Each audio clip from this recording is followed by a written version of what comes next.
The famous movie maker Rob Reiner and his wife lost their lives in the one place that should feel the safest, by the hands of someone who knew them very well.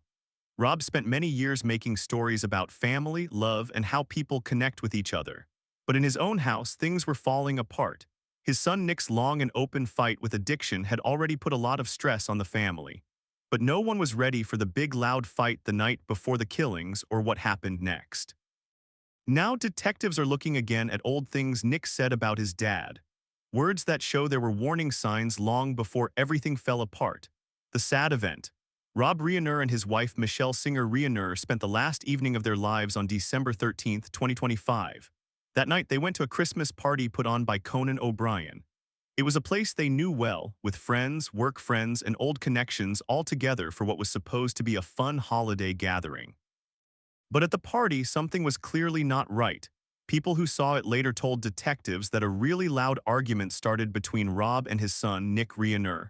The fight got everyone's attention. This was not a quiet disagreement that no one noticed. Voices got loud, you could see the tension. People close by could hear it, and a few guests saw the tension right away. A few people there later said Nick's actions were worrying. What he did stood out so much that people remembered it clearly the next day. One guest said he was freaking everyone out, words that would later go around as detectives started putting together what happened in the hours before the deaths. Rob did not back away from the situation. People who saw it said he faced it head-on, trying to handle the fight instead of walking away. Michelle stayed right by his side the whole time. The two stuck together, acting as a team instead of splitting up or letting someone else deal with it. Soon after, Rob and Michelle left the party together. Leaving seemed on purpose, like they wanted to get Nick out of there and keep him with them instead of letting the fight go on in front of everyone. To some guests, it looked like parents stepping in trying to take control of a hard moment. Later that night, Rob Reiner talked on the phone with Eric Idle. The talk was about future work like plans for Spinal Tap 2. According to Eric, they talked about projects coming up, not personal stuff. Nothing in the call showed worry or rush. Rob sounded interested, thinking ahead and talking about work still to come. But when talking to friends before that night, Rob had said something that would later mean a lot. He said he was scared of his son. This was not said lightly. It showed real worry, not just anger or being upset. At the time, it sounded like a dad concerned about actions he could not control. But what happened after they got home would show that fear was real. Sometime in the early morning hours of December 14th, Rob and Michelle Reiner were killed in their Brentwood home. The Los Angeles district attorney later said the deaths happened before the sun came up. Officials said they could not know the exact minute, but the time range was clear. At around 3:00 p.m., their daughter Romy Reiner, who lived across the street, went over to check on them. But when she went into the house, she found both parents not responding, and she right away called for help. Paramedics and police from the Los Angeles Police Department got there soon after. Both Rob and Michelle were said to be dead at the scene. The house was locked down, and detectives quickly called it a murder case. Detectives right away saw that there were no signs someone broke in. Doors and windows were fine. There was no proof of a forced entry or fight scene from outside. This quickly made the search smaller. Whoever did the attack either was let in or already could get in the home. Neighbors were talked to early in the case. Many said they heard no alarms, no yelling, and no strange sounds that night. In a neighborhood where sounds carry and alarm systems are normal, not hearing anything stood out. Detectives also saw that moving around the house quietly could only be done by someone who knew the layout well. No noise from outside meant the attacker knew where to go and how to move without getting noticed. As police tried to put together the timeline, focus quickly went to Nick Reiner. According to detectives, Nick left the home soon after the killings. By 4:00 a.m. on December 14th, he got to the Pierside Hotel. Hotel workers later told police that how he acted did not worry them. He checked in calmly. He talked normally, nothing about it showed panic or upset. But when detectives checked the hotel room after Nick left, they found blood in the room, which connected him directly to the crime. This find linked the hotel stay to what happened at the Brentwood house and put Nick right in the timeline. The stay was short. Nick did not stay.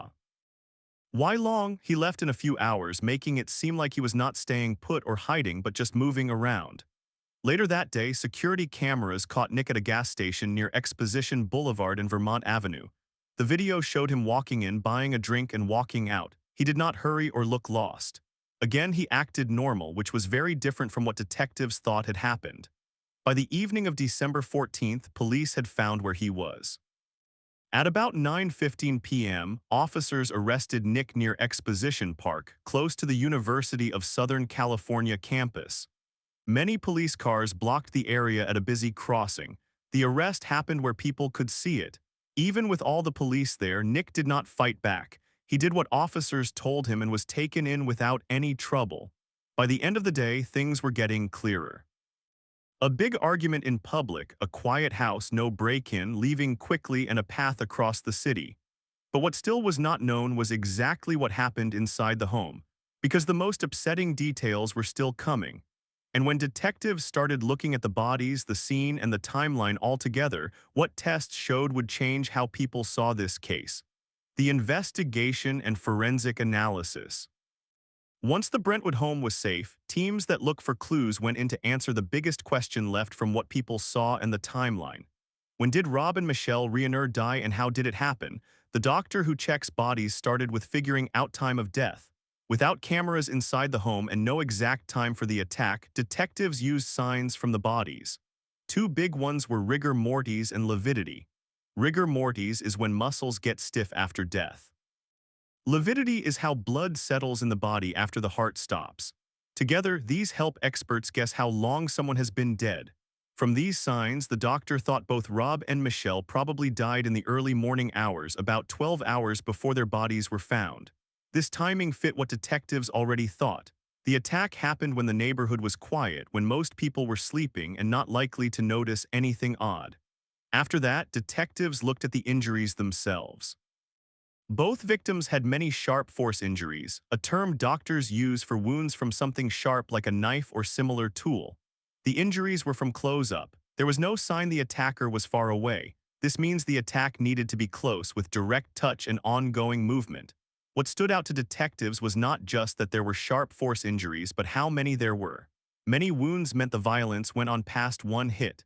It was not one stab and then stop. It went on for some time, even if short.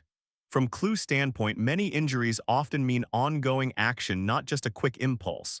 Detectives do not make feeling judgments from this, but they do for law reasons. Ongoing action points to intent where the attacker kept going instead of stopping. From the clue conclusions, Nick Reiner was charged with 2 counts of first-degree murder, one for each parent. First-degree murder is the worst killing charge for cases where prosecutors think there was intent and often planning ahead. But the charges did not end there. Prosecutors added special circumstances because there were multiple victims. Under California law, special circumstances make a murder case the most serious kind. This is not just a name, it changes how the case goes forward. With special circumstances, the punishments can be the harshest allowed. If found guilty, Nick Reiner now faces either life in prison with no chance of getting out or the death penalty. The Los Angeles district attorney said clearly that this was the most serious charge their office can file. This showed they believed in the clues and that the proof met the level needed for such charges. Detectives had put together a solid timeline, clear cause of death and injuries that fit ongoing close violence, plus no forced entry and the movement proof after. What was left was for these findings to go to court. When Nick Reiner went in front of a judge for the first time, the place, the rules, and even what he had on sent a message that shocked many watching. And that first court day would be another big turn in a case already full of shock, the shocking court appearance. On the morning of December 17, 2025, Nick Reiner was brought into a Los Angeles courtroom for the first time after his arrest. Until then, the case was mostly from police updates, charge papers, and bits of info given to the public. This hearing was when the case officially started in court. From then on, everything said and written in the courtroom became part of the legal record. The place was strictly controlled. Court workers did not allow cameras in the room and no live video was okay. There were no TV teams inside, no filming gear, and no public stream. Only some report. Our rest could watch along with court workers and lawyers. The rules were set before Nick got there and they stayed the whole time. Nick came into the courtroom with guards. Officers walked with him as he sat at the defense table. He had on a harm prevention smock given an early jail time for serious cases. The clothing was seen, but the court did not talk about it. The judge did not say anything about it, and no reason was given during the hearing. The hearing went on without mentioning it. Once court started, the charges were read out. Nick Reiner was charged with 2 counts of first-degree murder, 1 count for his father's death, the second for his mother's. The charges were read in normal legal words without extra explanation. Nick stayed quiet the whole time. When the judge asked if he understood his rights, Nick answered shortly, saying yes, he did. That was the only time he talked in the hearing. He did not say if guilty or not. He did not ask anything, and he did not talk more about the charges. Nick stayed calm during the hearing but did not say more than needed. After the charges were read, the court talked about dates. Nick's lawyer asked to put off the arraignment. The request was okayed. The judge set a new date of January 7, 2026, giving more time before Nick had to say guilty or not. The choice was made with no fight from the prosecutors. The hearing went on without stops.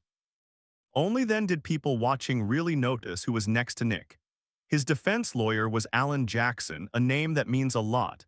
Jackson knew high-pressure cases and lots of public attention well. Over the years, he had defended people in cases that went on for months or years with constant news. His clients included Kevin Spacey, Harvey Weinstein, and Corinne Reed. Picking Jackson right away changed how people saw the case. This was not a quick defense. It was not a short help. It was a sign that the defense thought it would be a long fight, with lots of papers and close looks at everything the prosecutors planned. As the hearing ended, Nick was taken out the same way he came in, quietly with no words. No comments were given to the news. The prosecutors said nothing more. The defense said no to talking. The courtroom emptied fast, but outside the courtroom, the talk was just starting. Soon, focus moved from the hearing to a different question: how this defense was being paid for. Experts in law said that cases with 2 first-degree murder charges, especially with special circumstances, almost never end fast. They need lots of clue checks, expert witnesses, and long talks before trial. Costs add up quickly. People guessed the cost for such a defense would be way over $1 million even before a trial date. Nick Reiner did not have a known job or income that would explain paying that much. So guesses started right away. Some thought money from the Reiner family estate might be paying for the defense. Others wondered if estate money could be used that way. Experts in estate law said the topic is tricky. In some cases, shared or passed-down money can pay legal fees. In others, using it can cause fights or court blocks from other family. None of these things were talked about in the hearing. The court did not ask about money sources, and the defense did not say anything. Even without proof, the talk spread fast. People had different views. Some said getting good legal help is a right no matter the charges. Others felt uneasy if family money was used this way. The argument happened outside court while inside stayed just about steps. Inside the family, things seemed just as upset. Stories went around saying some family members hoped Nick would get help for mental health along with facing charges. But these stories were not backed by official words or court papers. From the prosecutor's side, nothing changed. They said the proof backed first-degree murder charges. They pointed to how violent the attack was and Nick's actions after the deaths. From those, they said the case met the law needs for the charges. Because special circumstances were added for multiple murders, punishment choices were set. If guilty, Nick Reiner faces life in prison with no chance of getting out or the death penalty. No other punishments were possible under the charges now. Outside court, the case kept going. Detectives kept working. Lawyers started getting ready for the next part. Info not yet public kept moving privately among those in the case. And while the courtroom was quiet, it was clearer that Nick Reiner would not stay quiet forever. Because in the days after, focus would go to a statement Nick had made before, one that changed how people talked about the case. Nick's shocking revelation. Nick Reiner once said he did not feel close to his father while growing up. And that distance changed how he felt in the family. He said he felt like an outsider in his own house, watching others connect without knowing how to join in. Rob Reiner shared clear likes with his other kids, like sports, things to do, and daily habits that made natural time together, but Nick did not fit in those easily. While the home seemed steady and caring on the outside, Nick felt cut off, like he was living next to his family instead of with them. Rob Reiner was not a dad who was gone a lot in the usual way. He was there, successful, involved, and really cared about his family. But success can make distance without meaning to. Nick grew up in a world full of work, plans, and stress. A home where love was there, but closeness did not always happen the way it was supposed to. And as Nick's feeling of being alone grew, he started moving away instead of finding his spot. Without a strong connection to hold him, he went toward friends and places that gave escape instead of rules. It was during this time that he started using illegal drugs, first trying them, then making it a habit. By age 15, his addiction got so bad that he went into rehab. This was not something kept secret or quiet. Help was gotten early many times and with real need. The drugs were not small ones. Nick later said he used drugs that are very risky and hard to stop. Over time, his addiction went in a way many families with drug problems know, short good times followed by bad falls back. During the bad times, Nick's life got unsteady. He had times with no home, moving to different states like Maine, New Jersey, and Texas. These were not trips or job changes. They were times without a steady place or normal life. Even with the mess, Rob and Michelle did not stop helping. In many talks over the years, they spoke about their son's problems without hiding blame. They kept paying for treatment places, covered rehab stays, and stayed caring. Family friends later said there was always trying, calls, help, kind words, and patience that did not go away after bad times. At one time, Rob tried a new way. Instead of keeping work and family apart, he brought Nick into his job world. In 2015, they worked together on the movie Being Charlie, a story taken right from Nick's life with addiction and getting better. The movie did not show addiction as fixed or beaten. It showed falling back, fighting help, and how hard real change is. During the time around working on that, Nick showed signs of being steady. He worked regular. He had routine. He spent time with his dad in a set way. People close to the family saw a change. The mess from before seemed less. There was purpose and normal days. Sadly, that steady time did not last. Nick fell back soon after and everything good fell apart. He went back to ways that had been most of his grown-up life. Mess, distance, and no way to guess what next. Each fall back made getting better harder, not just in body but feelings for all. In the years before the sad event, worry in the family got bigger. The up and down was happening quicker. Things felt more dangerous. What once seemed fixable with help started to feel unsafe. Rob and Michelle kept helping Nick, but help does not take away fear. According to people near them, they started to worry not just about his getting better, but about Nick and their own safety. Nick's words that he never really connected with his father came up again in this, not as a reason, but as a look into a hard relationship full of addiction, blame feelings, trying, and letdowns on both sides. By the time of the Christmas party, the stress between them was not new. The fight that night did not start out of nowhere. It came after years of trying, falling back, making up, and distance not fixed. The family had been dealing with those things long before the last night.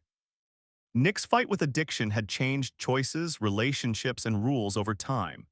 His feeling of not fitting, first said in childhood, kept going into grown-up years, mixing with drug use, no steady life, and many tries at getting better. That way stayed the same in the years before the sad event. Family members' confession. In the days after the deaths of Rob Reiner and his wife, the first words from the family came from their other kids, Romy Reiner and Jake Reiner. They put out a shared message saying how big the loss was and how shocked they were. The words did not try to explain what happened or talk about law things. It was about sadness. They called the deaths crushing and shared how much pain the family felt. Instead of talking about Rob and Michelle just as famous people, they focused on them as mom and dad and the heart of their lives. The message made clear that this was not only a news sad story, but a personal one in a family now broken. Along with saying that, Romy and Jake thanked people for all the support. Messages came from all over the country and world. Friends, work people, and even strangers sent kind words and memories. While the family saw that support, they also asked for space as they dealt with the loss and got ready for what was next. No more messages came. There have been no talks. No shows and no tries to clear up or answer guesses. The family stepped back from public, letting the law go on apart from their sadness. Behind closed doors, a private goodbye was held for Rob and Michelle. The event was not for public and kept small on purpose. People there were close family, old friends, and trusted work friends from Rob Reiner's long job. There were no cameras and no public plan shared after. People who went said it was quiet and personal. It was not about job wins or prizes, but a time for people who knew Rob and Michelle for many years to gather quietly away from news and court stuff. All over Hollywood, reactions to this sad event kept coming. Actors and movie makers who worked with Rob Reiner over years shared memories and kind words. Kathy Bates, who worked with Reiner early in her movie job, talked about how he was as a director and team person. Kate Hudson said thanks for his effect on many actors. Nick Robinson, who worked with Reiner later, talked about his help and kindness on set. The kind words were different but had same ideas of steady respect, and that Rob Reiner made places where people felt safe to do their best. Many said he could work in different kinds of movies without losing his clear voice or goal. And as the movie world thought about it, focus went back to Rob Reiner's work. He made movies that became big in culture, not with big effects but with people and real feeling. The Princess Bride is still loved by all ages, mixing funny, real heart and make-believe without making fun. Stand By Me is often called one of the truest shows of being a kid and losing things ever on screen. When Harry Met Sally changed love comedies by using real talk instead of old ideas. Work friends said Reiner's lasting mark was not from how many, but how good always. He was known for being ready, trusting actors and not doing too much. His movies did not use shock or big scenes, they used people. Michelle Singer Reiner's part was also said thanks for, though often quieter. She worked mostly away from lights, helping good causes and staying very involved in family. People close to the couple said they were true partners, going through years of work, raising kids, and public life together. As kind words kept coming, the difference between Rob Reiner's public lasting work and the private way he died was hard to miss. The same movie world that praised his work now watched the law case with his family go on. For the family, there was no split between those worlds. Remembering in public was with real sadness. Job praise came as law steps kept going. The two things mixed, even if not talked about together. And as the law goes on, the kind words and goodbyes are a quiet note that behind every charge and news story were real people who were not just icons or tales, but mom, dad, partners, and friends whose not being there would hurt long after the news moved on. What do you think? Did Nick Reiner commit the crimes, or is he being framed? Let us know in the comment section below. If you enjoyed this video, don't forget to click on the next video on your screen.